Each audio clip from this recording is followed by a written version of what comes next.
বাংলাদেশে বেকার হয়ে ঘুরে বেড়ালে মা বাবা বলে ভাদাইম্মা, এলাকার লোকও বলে ভাদাইম্মা, ঠিক আছে? এ কোনো কাজেরই না। বিদেশ পাঠাই দাও, সব ঠিক হয়ে যাবে। কলিজার ভাইয়েরা, আপনারা বিদেশ পাঠাই দেবেন ভালো কথা, কিন্তু বিদেশ পাঠাই দিতে যে 5-6 লক্ষ টাকা লাগবে, ঠিক আছে? এই টাকাটাও বা ক্যাশ টাকা কয়জনের আছে? হ্যাঁ, অনেকে বলে কি যে যদি বিদেশ যাওয়ার জন্যই বলি তা সে আমার সাহায্য করবে 20,000 50,000, কিন্তু দেশে ব্যবসা করার জন্যই কেউ 5,000 টাকাও দেবে না। এটাও সত্যি কথা, কিন্তু তারপরেও আপনি চিন্তা করে দেখবেন যে বর্তমান প্রবাসের যে অবস্থা, যে কোনো দেশে যেভাবে যুদ্ধ এদিক ওদিক লাগতে আছে, ঠিক আছে? তারপরে মালয়েশিয়ার কথা বলি বিশেষ করে। মালয়েশিয়াতে আপনি আসবেন 6 লক্ষ টাকা খরচ করে, আপনি বড়জোর 18 থেকে 1900 টাকা বেতন পাবেন, খাইয়ে দিয়ে 25 থেকে 30,000 টাকা আপনি ম্যানেজ করতে পারবেন কিংবা গুছাই রাখতে পারবেন। আচ্ছা, 25 থেকে 30,000 টাকা প্রতি মাসে আপনি পাওয়ার পরে আপনি সংসার চালাবেন, ঠিক আছে? লোকের দিনা শোধ করবেন। এই করে দেখবেন যে 5-6টা বছর আপনার জীবনে কোনো কিছুই পাবেন না। কারণ 5-6 বছর যাবে শুধুমাত্র দিনা শোধ করতে, আর 5-6 বছর টুকটাক করে সংসার চালাইতে। এতে কিন্তু আপনার 5-6 বছর শেষ প্রবাসে। এইবার যখন আপনি দিনাদায়ক শোধ করে আস্তে আস্তে গুছানো শুরু করবেন, আপনার বেতনও বাড়া শুরু করবে, তখন আপনার চিন্তা ভাবনা হবে কি যে আপনি আর বাড়ি যেয়ে কী করবেন?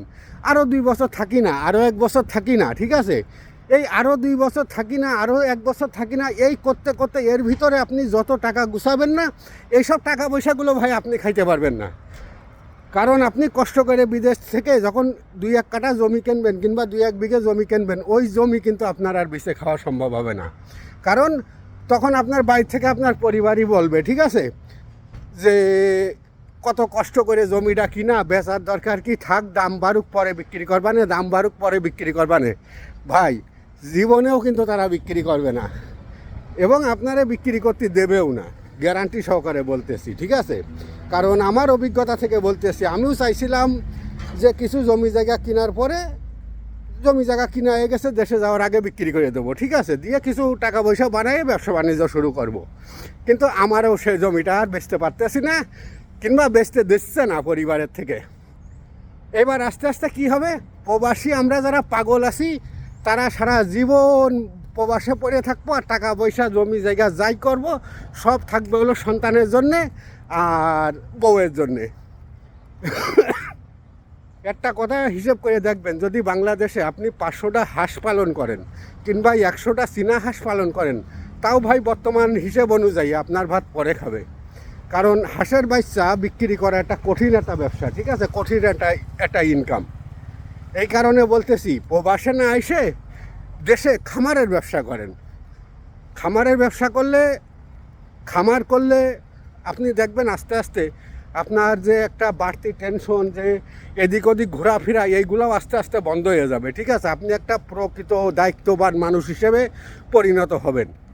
বিশ্বাস হয় না? আজকের থেকে 2-5টা হাঁস নিয়ে শুরু করেন না, 2-5টা হাঁস কিংবা 20টা হাঁস, 30টা মুরগি, এইভাবে শখের থেকে শুরু করেন। আজকে আমার দেখা চোখে যতটা মানুষ আজকে পৃথিবীর বুকি কোটিপতি হয়েছে, ঠিক আছে, সবাই কিন্তু মনে করেন শখের থেকে শুরু করে সেটা মনে করেন প্রকৃত ব্যবসায় পরিণত করছে তারা, তাদের অভিজ্ঞতায়, তাদের যোগ্যতায়। তা এরকম আপনিও শুরু করেন না, নাকি বলেন? ভালো থাকবেন সবাই, আসসালামু আলাইকুম। এবং কথাগুলো যদি ভালো লাগে তা একটু সাবস্ক্রাইবার করে দিয়েন, পাশে থাকেন।